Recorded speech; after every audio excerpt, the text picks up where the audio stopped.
José Maria Henriques Negreira, por 25 anos, foi vice-presidente do Comitê Técnico de Árbitros e o braço direito de Sanches Armínio. Um homem nas sombras. Um poder silencioso, que muita gente prefere não revelar.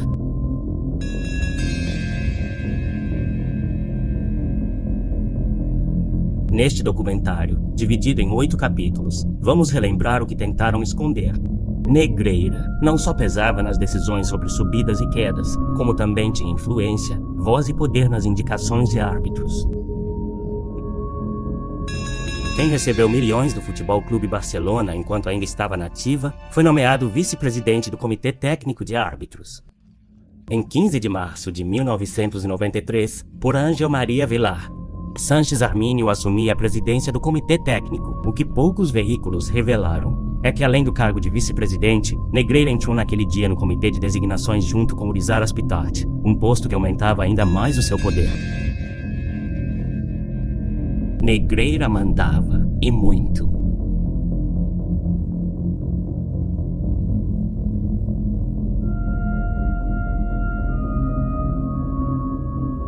Depois a gente atacou o Espacial 1000, a presença do senhor Henriques Negreira, barulho no gol ao parque que acabou indo para a cadeira da fauna e foi para Madrid para se encaixar na próxima rodada.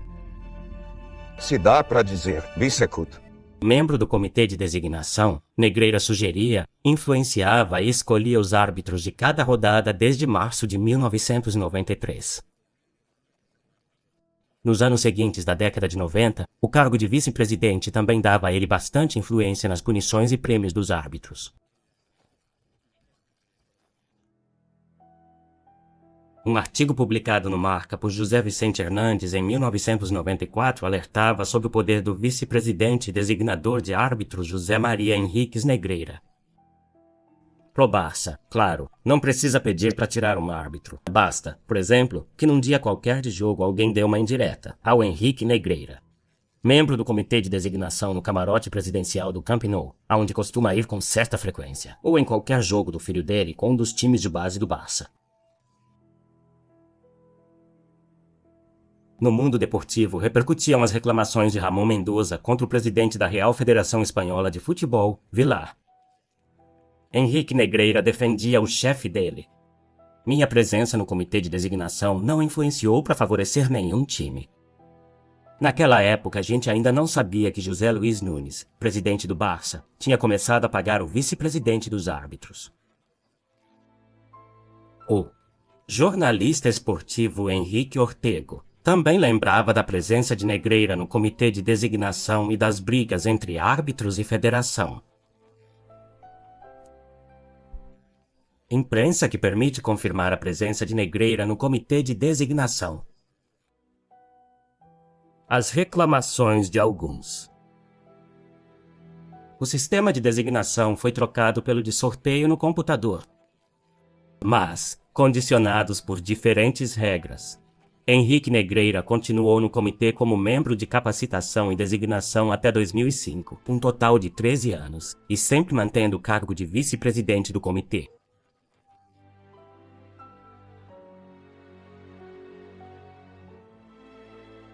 Entre 2005 e 2018, o sistema de indicação mudou para uma comissão tripartite formada por um representante da Real Federação, um representante da Liga e um representante de consenso entre as duas instituições.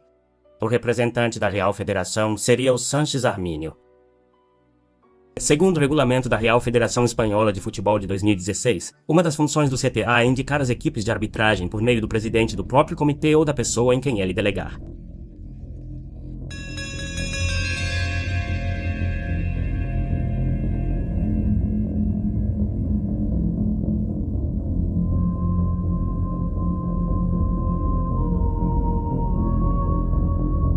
Negreira foi o assistente de Sanches Armínio quando ele ainda era árbitro. Homem de confiança e amigo do presidente do comitê de árbitros, Negreira era conhecido como o braço direito do Sanches. Armínio sempre estava ao lado do então presidente dos árbitros, e se não estava à sua direita, nunca ficava muito longe. Vice-presidente dos árbitros, sempre ao lado do chefe do comitê técnico de árbitros.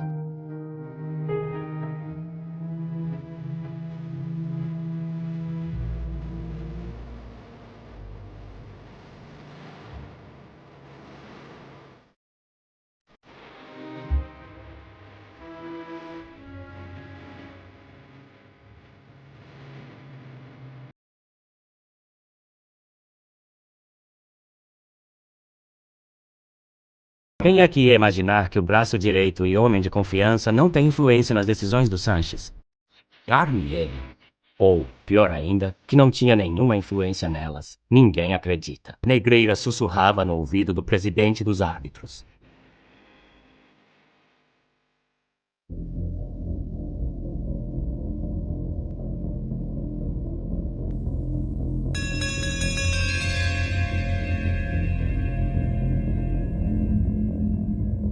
Na imprensa, costuma-se repetir uma informação errada.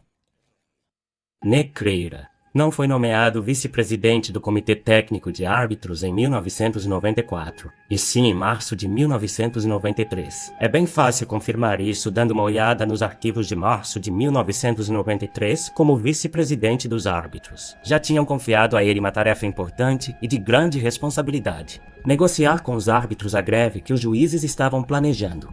O Mundo Deportivo já o apresentava como vice-presidente do comitê. Outros arquivos do Mundo Deportivo e da BC mostram que Negreira já tinha assumido o comando da vice-presidência dos árbitros desde março de 1993.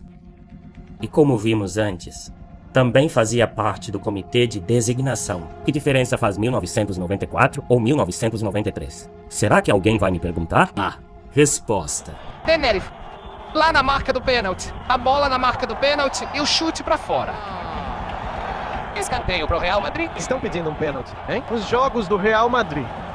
Luiz Henrique e Butragueno Zamorano. Depois da cabeçada do Hierro, a gente vê o Michel entrando certinho na posição certa. Aí vai o Hierro pra finalizar. Bom, parece que já tá claro o lance do braço. E parece que ele tocou no braço. Vamos ver isso de novo. Bom, isso aí é cara de pênalti, com as mãos na frente no estilo de goleiro. Não viu. Valeu. Redondo. Vamos ver o replay. Beleza. Diego Zamorano. Agustin não vai chegar. E agora? Bom, você vai ver numa outra ocasião. Isso é pênalti. Parece que sim. É pênalti. A gente não viu o lado bom e o ruim aqui em Tenerife. O gol do Tenerife e essa jogada anterior. Logo antes, Ivan Zamorano talvez tivesse sua terceira chance ou a terceira do Real Madrid. Porque Negreira, junto com seu comitê de designação, decidiu nomear Celino Gracia Redondo. Um árbitro com pouca experiência que tinha acabado de subir para a primeira divisão para um jogo decisivo e difícil de apitar. Gracia Redondo deixou de marcar 3 pênaltis a favor do Real Madrid e expulsou de forma rigorosa o Zamorano. Semanas depois, Gracia Redondo foi premiado com a internacionalidade pelo Comitê Técnico de Árbitros. Negreira e Sanches Armino.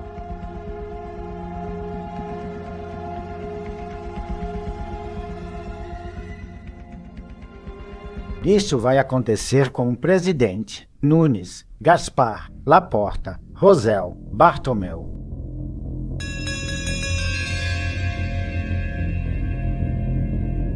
O pessoal ligado ao Futebol Clube Barcelona, assim como o Ministério Público, confirmou que os pagamentos ao Negreira começaram na gestão de Joseph Luiz Nunes, lá nos anos 90. Nunes não deixou nenhum rastro das notas fiscais, mesmo que esse período não esteja sendo investigado e que a imprensa tenha ignorado o que rolou entre 1990 e 1993. Isso não quer dizer que não tenha acontecido, nem que aqueles anos devam ser esquecidos. Isso foi o que ele falou numa entrevista na ABC. Presta atenção nas palavras do Bartomeu. Ele disse que o contrato já estava fechado desde a época do Nunes. Entre 1993 e 2001, o Barça ganhou 4 ligas, 2 Copas do Rei e 3 Supercopas. Se durante esse período Nunes pagou o vice-presidente dos árbitros, não seria legítimo a imprensa gastar mais tempo investigando esses anos. Acho que foi para encerrar, para reclamar. Será que o árbitro da partida entendeu? Falando aquele negócio de minha nossa, mas... Bom, tá claríssimo. O pênalti que não foi pênalti. Claríssimo, o pênalti. Daqueles que eu acho que colocam, vem os vídeos da FIFA. A La Vanguardia falou com o Futebol Clube Barcelona e confirmaram que os pagamentos começaram com Nunes nos anos 90. John Laporta e o próprio Negreira confirmaram que os pagamentos começaram antes dos anos que constavam nos documentos da Receita. Por que é que ele ia dar o prêmio? Contratou para revisar o clube Bom, isso foi na época da assessora, meio que ameaçando a época do Nunes. Você consegue conversar bastante, por um bom tempo com o Henrique. E o Henrique Negreira, ele confessou tudo. Ele admitiu pra gente que tinha recebido dinheiro do Barcelona, que ele vinha recebendo do Barcelona por mais anos do que estava escrito no documento da Receita Federal.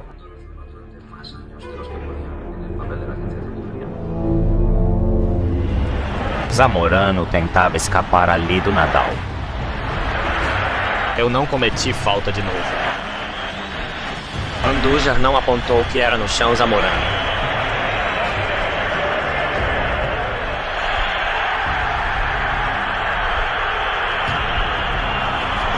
Pode rolar o ataque. O jogador atacante do Barcelona, Stoico. A verdade é que dali era impossível pegar o orgulho de surpresa. Andujar aponta escanteio.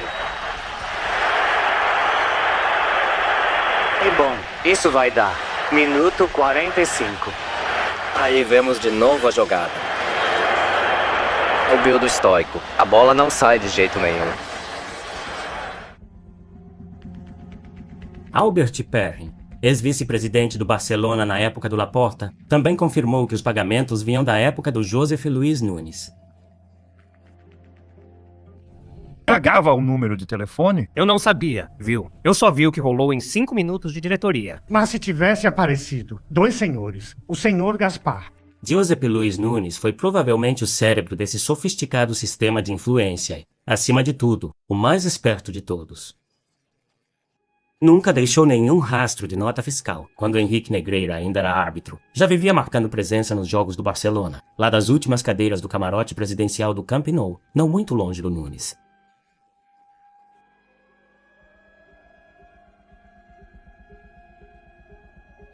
Tudo que a federação sabe, e principalmente naquela época, sabe?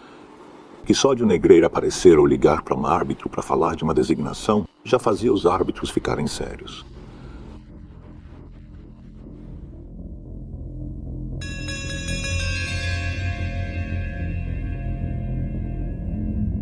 Já vimos antes que o Negreira foi o homem de confiança do Sánchez Armínio. Além de ser vice-presidente dos árbitros, ele ocupou por mais de uma década cargos importantes no Comitê de Designações e como membro responsável por capacidade e designações. Mas foi a sua capacidade de persuasão, a autoridade e a influência dele nas promoções e rebaixamentos graças ao índice corredor, o que realmente mostrou o poder dele no carro. A Guarda Civil concluiu que, sob a direção de Sánchez Armínio e de seu braço direito, José Maria Henriques Negreira, o Comitê Técnico de Árbitros teve um funcionamento irregular. Além disso, as decisões dele nem sempre teriam tido um respaldo esportivo imparcial. O juiz Joaquim Aguirre foi além. Os pagamentos do Barça ao Negreira provocaram, segundo ele, uma corrupção sistêmica no meio da arbitragem. Tanto o Real Madrid quanto qualquer outro clube da primeira divisão que tivesse enfrentado o Barça naqueles anos podia se considerar prejudicado. Árbitros nos anos 90 já reclamavam dos favores do Negreira pro time azulgrana. E o Ramon Mendoza também reclamou da influência do Negreira no futebol espanhol, chegando até a falar em corrupção esportiva. O que o Negreira está fazendo gera muita preocupação. Loma Casa Gonés, digo pro senhor Gil Y. Gil que rebate as críticas ao Barça, lá nos escritórios. Por enquanto. O ex-vice-presidente dos árbitros contou à Receita que toda semana ou a cada 15 dias eles revisavam as súmulas e davam nota para os árbitros. Vamos ouvir agora os depoimentos de alguns ex-árbitros e funcionários da Real Federação Espanhola de Futebol. Participava dessa decisão. Tinha outras pessoas como presidente. Os outros 2 vice-presidentes. Eram os que mandavam na parada. Conhecendo o Henrique Negreira, que é uma pessoa de muito caráter, que sabe vender as coisas. Bom, ele sabe. Emplacar de cada 10 propostas que eu fazia, 7 ou 8 vezes ele conseguia com certeza, pelo poder de persuasão dele. Mas é verdade que esse era um homem de peso do Sánchez Armínio. Luiz Rubiales disse que Negreira não tinha nenhum tipo de influência. Federação que todo mundo que conhece a federação, e principalmente naquela época, sabe. Só de o Negreira aparecer ou ligar para um árbitro sobre uma escalação, ou qualquer coisa assim, os árbitros já ficavam sérios. Por quê, hein? Hoje é diferente, principalmente desde que o Velasco chegou, que felizmente mudou tudo aquilo naquela época. Aquilo era uma ditadura feroz. E quem não dava a bola para o Sanches, para mim, quem não puxava o saco, quem não tentava manter a distância ou a postura, acabava sendo condenado a não subir de cargo, a ter que defender todas as punições que ele inventava. Então, só o fato de o Negreira ligar para um árbitro e dizer: olha, domingo Barcelona. Tomem cuidado, não podemos ter um escândalo com o Barça. O Barça é um time muito importante. Vamos ver como vocês vão fazer. Isso influenciava o árbitro. E olha, pra falar a verdade, ele era um cara que se fazia respeitar e que eu respeitava muito, tanto ele quanto os outros colegas. Então, pra mim, quando você respeita uma pessoa que tem um cargo importante, e além disso, que tem um cargo importante, é uma pessoa que vai te passar informação e é alguém que respeita. Eu, pessoalmente, acho que era uma pessoa de peso dentro do comitê porque era o vice-presidente. E vice-presidente não é cargo para qualquer um. Quer dizer, eu tenho uma empresa. E a pessoa que eu colocar para ficar responsável e me dar uma força. Não vou colocar qualquer um. Vou colocar alguém que eu veja que esteja alinhado com o que eu quero para minha empresa. Então, para mim os cargos são algo que a gente tem que respeitar. E o respeito que eu tinha pelo Vitoriano era o mesmo que eu tinha por todos os colegas. Portanto, eu não acho que seja uma pessoa que não tenha peso. Eu acho que ele tinha peso. Pelo menos era a sensação que eu tinha, né? Pagaram para uma pessoa que dizem que não tinha nada a ver. Mentira. Absolutamente. Por que eu tava? Porque eu não preciso marcar um pênalti contra que nem existe. Expulsar 7 num jogo e um roubo que nada. Que nada, porque isso não é preciso para favorecer um time. Você pode dar uma força para ele numa nomeação. Vou colocar esse árbitro que eu acho que é melhor. Vamos colocar, porque ele realmente fazia parte desse comitê de designação. E ele sim era importante, porque sempre estava ao lado do Vitoriano. Vitoriano era o último, o que dizia como as coisas tinham que ser feitas, mas com o aval total dessa pessoa e ainda se deixando orientar muitas vezes. Por quê? Diziam na segunda B, quando já te viam como árbitro para poder subir para a segunda. Cuidado! O catalão me avisa. Me avisa, Negreira. Ufa, vai. Negreira tá até para subir. Ou seja, esses comentários estavam lá porque o Negreira tinha influência mesmo. Como assim que não tinha nada a ver? O atual presidente do Comitê Técnico de Árbitros tem a coragem de dizer que isso era coisa do passado. Tipo, coisa do passado. Você tem que se apresentar imediatamente e, como presidente de todos os árbitros da Espanha, denunciar isso. Isso. Já. Por isso eu não consigo entender o que está acontecendo agora. E que pra gente parece. Cotidiano parece. Normal. O momento em que foram feitas as listas oficiais. Pelo comitê técnico. Umas 2 horas antes eu recebo a ligação do nosso vice-presidente do comitê, Henrique Negreira. E aí sim ele oficializa, digamos, a minha promoção. E, bom, nesse momento, como dá pra imaginar, é uma alegria enorme quando você recebe essa ligação. Como muitos outros colegas, já falaram em várias declarações públicas e na frente da Guarda Civil. Que tinha esquema, tinha muito. E eu já falei pro Mata Larroz, e também falou. O Iturralde. Quero dizer que isso foi dito por árbitros que foram lá para não fazer nada. E disseram mesmo. Árbitros que estavam há muito tempo. E claro, todo mundo sabia muito bem qual era o papel deles, a condição e o poder que tinham. Claro que sim. De acordo com os regulamentos da Real Federação Espanhola de Futebol, por exemplo, o da temporada de 2015 a 2016, entre as funções do Comitê Técnico de Árbitros, do qual o Negreira era o vice-presidente, incluíam as seguintes tarefas: classificar os árbitros, propor candidatos a árbitros internacionais e designar equipes de arbitragem por meio do presidente ou da pessoa em quem ele delegasse. Definir e aplicar o índice corretor, exercer poderes disciplinares sobre aspectos técnicos da atuação dos árbitros.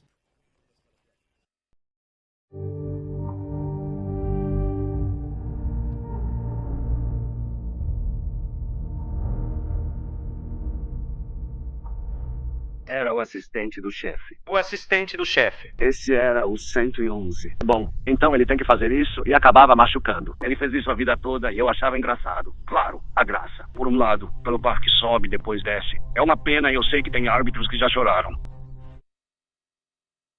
Alguma vez, José Maria, já te fizeram uma proposta indecente que você diga que dá pra contar agora sem citar nomes? Silêncio, o julgamento? Sim, claro. Já aconteceu alguma vez. Mas tive a sorte de que se resolveu rapidinho e ficou tudo igual. E além disso, não dava pra acreditar. Da minha parte, isso aí já tá mais que certo.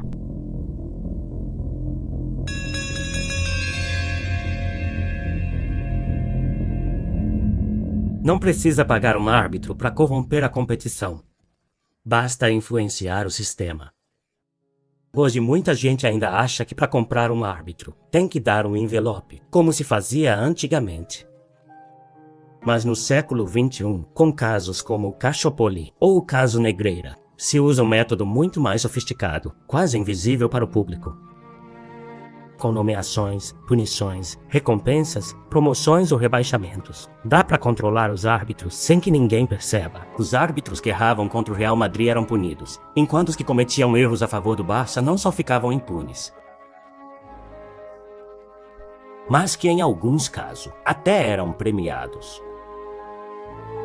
A gente viu Gracia Redondo ser premiado com a internacionalidade semanas depois de deixar de marcar 3 pênaltis pro Real Madrid. A seguir, só alguns exemplos entre muitos.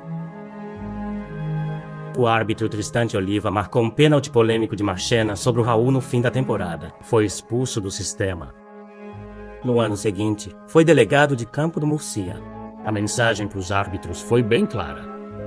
O árbitro, Mejuto Gonzalez, marcou um pênalti e ainda por cima fora da área, a favor do Barça contra o Atlético de Madrid, com 0-1 para os rojiblancos.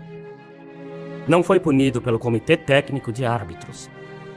Rodrigo Santiago validou um gol do Messi com a mão na penúltima rodada do campeonato. Com esse gol, o Barça estava praticamente garantido como campeão do campeonato. Poucos dias depois, o árbitro foi indicado pelo Comitê Técnico de Árbitros para apitar a final da Copa do Rei.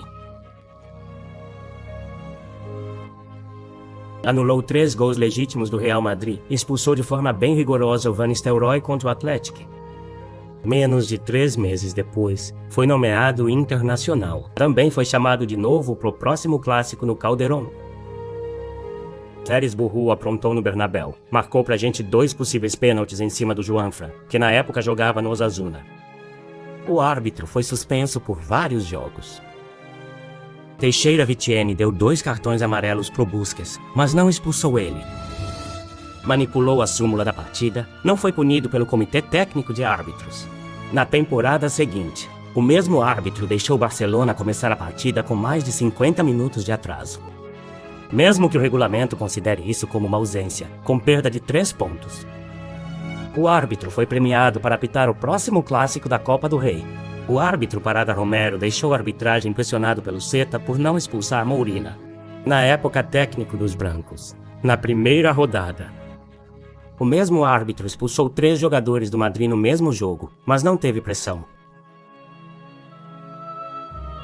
O árbitro Muniz Fernandes foi duramente criticado publicamente por Sanches Armina, que na época era presidente do CT, por marcar um pênalti polêmico a favor do Real Madrid. O árbitro foi colocado na geladeira e acabou rebaixado no fim da mesma temporada. É melhor ele que diga pra gente. Eu não sei como ele tá. Se teve algum problema na família. Alguma coisa em que ele, bom, talvez não estivesse no momento certo, né? De Burgos Bengoechea apitou o clássico da Supercopa em 2017. Inventou um pênalti depois de uma simulação do Luís Soares e expulsou o Cristiano depois de uma falta do Umtiti. Alguns meses depois, o Comitê Técnico de Árbitros lhe concedeu a internacionalidade. Então, esse tipo de coisa, digamos, que dá pistas suficientes para os árbitros para saber que, caso eles errem, é melhor errar de um certo jeito e é pior errar de outro jeito, né? Então, isso quer dizer que os árbitros erram porque é inevitável. É deixar muito claro para eles que errando de um jeito, eles se dão bem. E errando do outro jeito, eles se dão mal.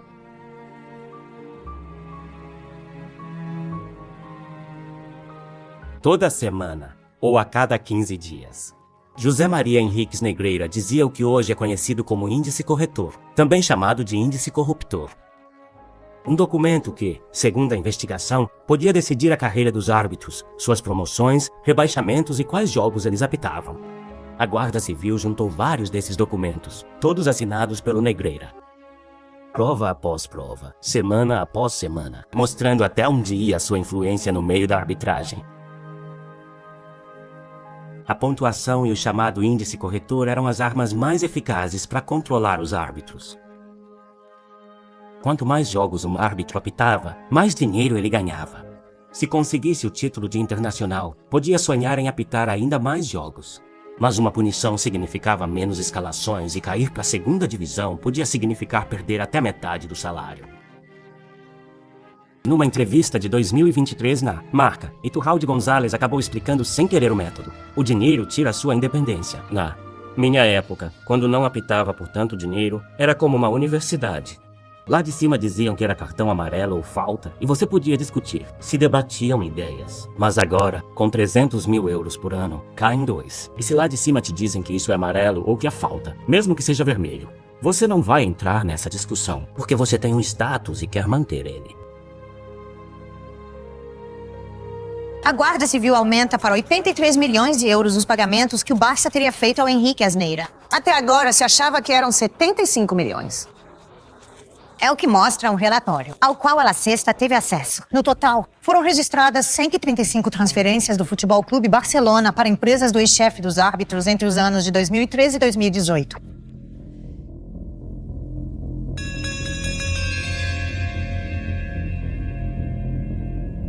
Pagamentos comprovados ao longo de 17 anos, cujas notas fiscais estão nas mãos do Ministério Público. A isso se somam outras quantias desconhecidas, entregues entre os anos de 1992, sob o mandato de Nunes, a Negreira, e cerca de 60 mil euros a Javier Henriques durante os anos em que fazia relatórios para o Barça. Pagamentos supostamente feitos para manter a neutralidade, como muita gente no entorno do clube dizia, após as declarações à Receita do ex-vice-presidente dos árbitros. O que o Futebol Barcelona queria era garantir que não fossem tomadas decisões contra eles, que tudo fosse neutro. Existe algum documento, relatório ou algo parecido em que estejam incluídas as conclusões da consultoria que Daniel prestava ao Futebol Clube Barcelona? Não. Então, se eles só se reuniam no máximo 6 vezes por ano e não tinha nenhum relatório escrito, por que pagavam os valores faturados pela Dashnir que são estes? Porque assim eles ficavam tranquilos, sabendo que no comitê arbitral não tinha decisões contra o Futebol Clube Barcelona, que tudo era neutro. Tony Freixa e Albert Perrin, ex-vice-presidentes do Barça, também deram sua própria explicação sobre os pagamentos milionários ao vice-presidente dos árbitros. 2003. E um dirigente econômico. Não, desculpa. Então vocês descobrem. Eu digo. Me parece bom? Soriano. Sandro Rosel. Eu Parla. E o Alfredo acha que achar-te digo. Lá por causa do que tem que pagar pro Emílio Mandíbulo. Senão ainda vamos rabar. Pois é. Bom, uma manutenção e pronto. E eu vou explicar pro Albert. Que quando vocês descobrirem o bater de uma junta, chegam à conclusão que sou eu seguindo, não sei, não consigo passar igual. Sei lá, e o show foi em todas as reuniões. Ou seja, no Barça tem a característica de que avanço da alias, de que quando chega em a primeira vez no total de Altavans, vai cortar. Isso vai passar de um presidente, Nunes, Gaspar, Laporta, Rousseau, Bartomeu. Sim, YYY, para que o senhor Negreira vá bem preparado para o Comitê Técnico de Árbitros, que se não for o PUI, aí já não rola. A lei não permite pagamentos a associados, juízes ou vice-presidentes dos árbitros para influenciar o comportamento deles, mesmo que o objetivo declarado seja garantir a imparcialidade. A neutralidade exigida pela norma é um dever, não é um serviço pelo qual se deva pagar. A corrupção no esporte é um crime de mera atividade.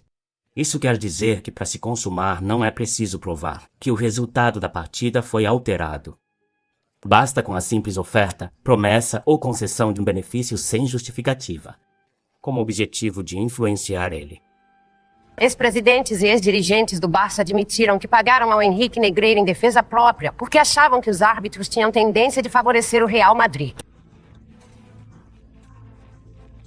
Mas claro, daqui surgem perguntas que eu não sei se já responderam pra vocês. Uma é: se achavam que tinha algo estranho por trás das arbitragens pro Real Madrid porque não denunciaram? E outra, o que queriam conseguir pagando os árbitros? Contrabalançar o tratamento dado ao Real Madrid. Mas em forma de quê? Que o Barça saísse ganhando. Isso é o que agora a investigação precisa concluir. Ou seja, até agora. A investigação confirmou a primeira parte, que é que o Barcelona pagou ao vice-presidente do órgão que te julga toda semana. E isso já está reconhecido pelo próprio documento da Promotoria de Barcelona. Já considera isso como crime no assunto de fraude esportiva, que foi incluído no Código Penal em 2010. Não precisa você conseguir o efeito, digamos assim. Com pagar por isso. Considera que é uma atitude criminosa. Ou seja, que o Barcelona, por assim dizer, mordeu a maçã da Eva e cometeu o pecado original. Eu entendo que por isso deve, de alguma forma, ser punido.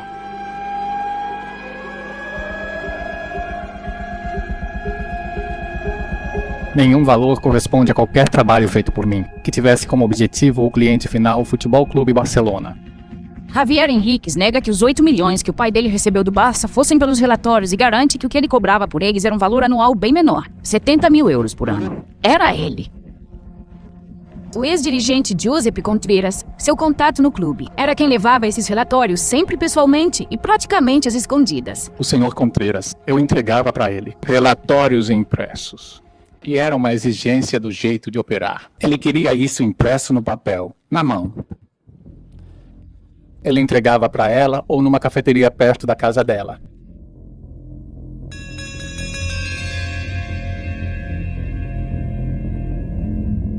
Javier Henrique, filho de Negreira, foi colaborador do Comitê Técnico de Árbitros como coach mental. Deu cursos para vários ex-árbitros, alguns ainda na ativa, por alguns anos. Isso coincidiu com o período em que ele trabalhava como colaborador externo do Futebol Clube Barcelona. Recebia um extra de 10 mil euros por acompanhar os árbitros. Algumas anotações em vídeo para o árbitro não ficar contra o bar. Deixam perplexo. Entre 1994 e fevereiro de 2023, Javier Henriques buscava os árbitros no aeroporto de Barcelona, levava eles pro bar do pai e depois pro hotel, mas a companhia dele não parava por aí. Lá também acompanhavam a equipe de arbitragem até os vestiários do Camp Nou. Flores Munhoz, ex-árbitro e assistente de Juan Dujar Oliver, conta sobre o encontro com Javier Henriques no Jornal de Córdoba. Claro que eu lembro. Afirma quando perguntam sobre aqueles acompanhamentos do filho de Negreira. Eu vivi isso em primeira pessoa, numa partida. Barcelona contra Atlético de Madrid em março da temporada 1993-94. O filho pegou a gente no aeroporto e levou a gente pro hotel. Depois nos levou para comer num bar e lá estava o Negreira.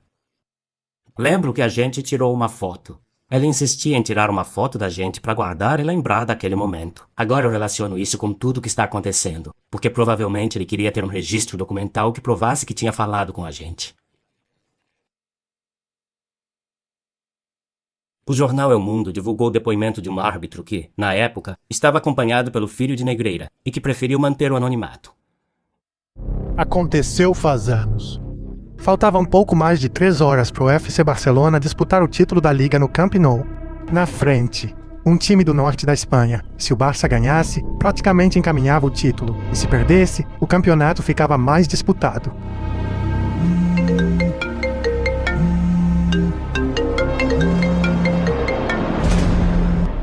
Sou eu, o Javier. Como você tá? Tá nervoso? Nada, fica tranquilo. Você é incrível. Olha, passo aí no hotel de vocês e levo todo mundo pro estádio. Faz tempo que a gente não se vê. Onde você tá hospedado? Depois de um tempo, Javier Henriques, filho de José Maria Henriques Negreira, apareceu no saguão do hotel.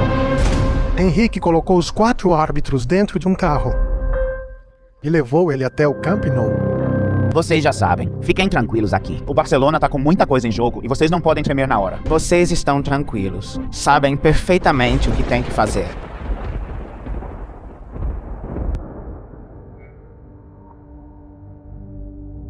José Maria Henriques Negreira foi vice-presidente dos árbitros entre 1990 e 1992. Braço direito de Sanches Arminio, membro do Comitê de Designações nos anos 90 e responsável por treinamento e designação no começo dos anos 2000. A cada 15 dias, revisava atas e dava nota para os árbitros desde lá nos anos 90 e até 2018. O Barça pagou milhões para o número 2 da arbitragem espanhola durante 25 anos. Tudo que a gente viu no futebol espanhol foi influenciado. Brincaram com a ilusão de milhões de torcedores. É provavelmente o maior escândalo da história do futebol europeu. Mas as instituições e parte da mídia parecem preferir olhar para o outro lado, deixando que a verdade se perca e que o futebol continue mergulhado na mentira.